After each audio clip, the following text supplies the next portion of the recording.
Okay mga kababayan, magandang araw po sa inyo lahat. Welcome po sa Mountain Channel natin. Welcome po sa Mountain Channel natin.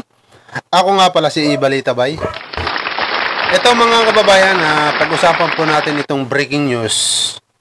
Dahil ito pong breaking news natin mga kababayan ay patungkol dito kay Mayor. Itong tumatakbong Mayor ngayon ng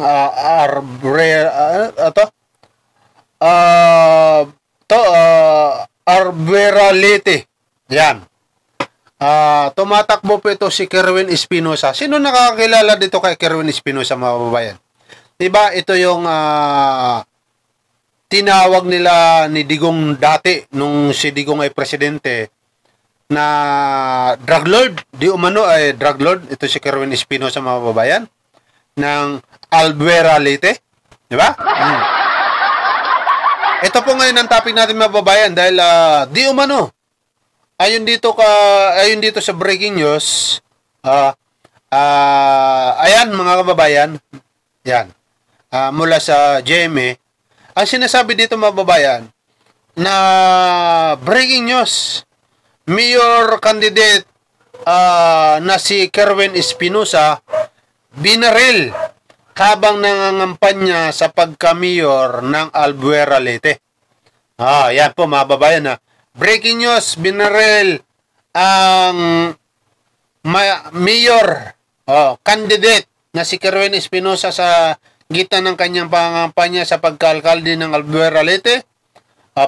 Yan ang sabi dito mga babayan. At ngayong araw, breaking news ito, kanina lang mga babae, ngayong kahapon lang ng hapon. Yan po mga babayan. Kasi po,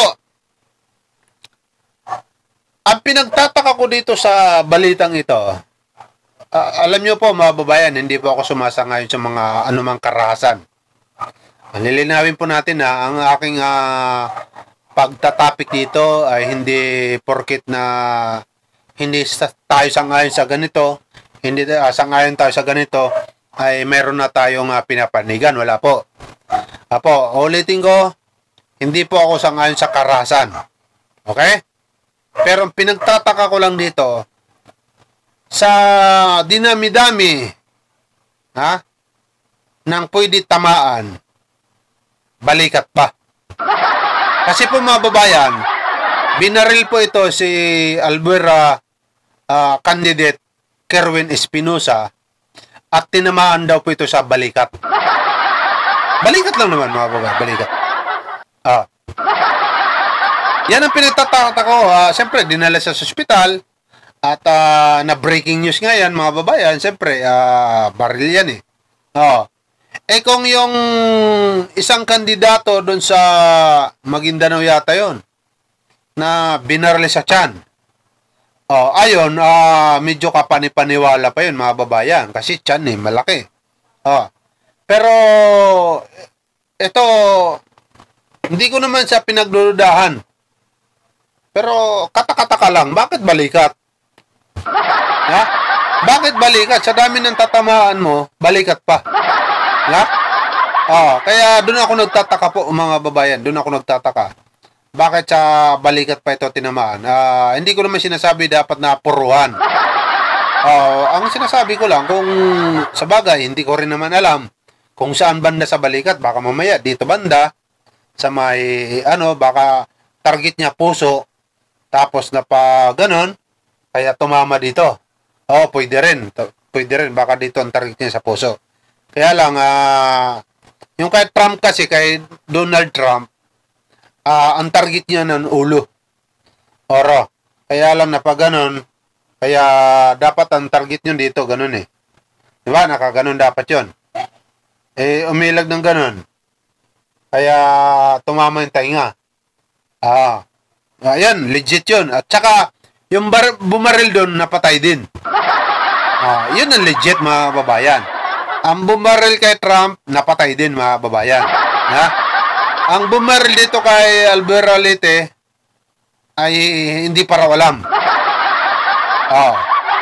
Hindi para alam mo sino. Yung bumaril doon sa Maguindanao, hindi natin alam yun kung nahuli na ba. Pero maliwanag po dito mababayan na nabaril ito si Mayor candidate Kerwin Espinosa. At tinagurian po itong drug lord mga kababayan noong panahon ni Digong. Diba? At ang tumugis nga dito, si Espinido. Yung pinakamagaling na, isa rin sa pinakamagaling na PNP, na si Espinido. Diba? Siya ang tumugis dito. Kaya lang, hindi lang naman ito napatay, kasi nga, hinarang na ng Malacanang noong panahon ni Digong. Diba? Ipinagbawal na ni Bato de la Rosa. At siya ngayon ang naimbestiga na baliktad. Napakabilis eh. Napakabilis ng baliktad. Ito, pakinggan po natin mga babayan itong balitang ito. Pakinggan natin. Breaking news kasi ito eh. Kapapasok lang na balita, binaril ang mayoral candidate na si Kerwin Espinosa sa gitna ng kanyang pangangampanya sa pagkaalkalde ng Albuera, Leyte. Ayon sa kanyang kapartido na si Carl Kevin Batistis, nangyari ang pamamaril pasado alas 4 ng hapon kanina sa barangay Tinagaan. Sabi ng hepe ng PNP Eastern Visayas, isinugod sa Ormoc Hospital si Espinosa na nagtamo ng tama ng bala ng baril sa balikat. Wala pang detalye sa kanyang lagay. Hindi pa rin tukoy ang pagkakakilanlan ng gunman. Patuloy ang investigasyon sa insidente.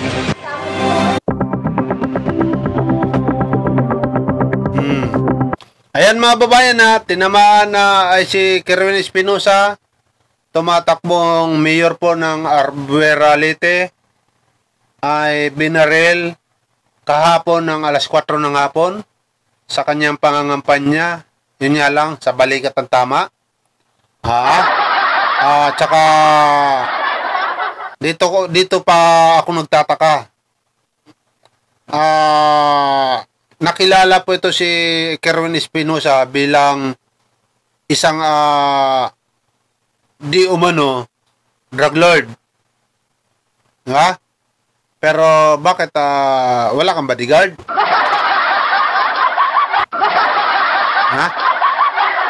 Yun lang naman mga babayan ng baka naman hindi talaga drug lord dito. Diba? Baka naman gawa-gawa lang talaga na drug lord dito.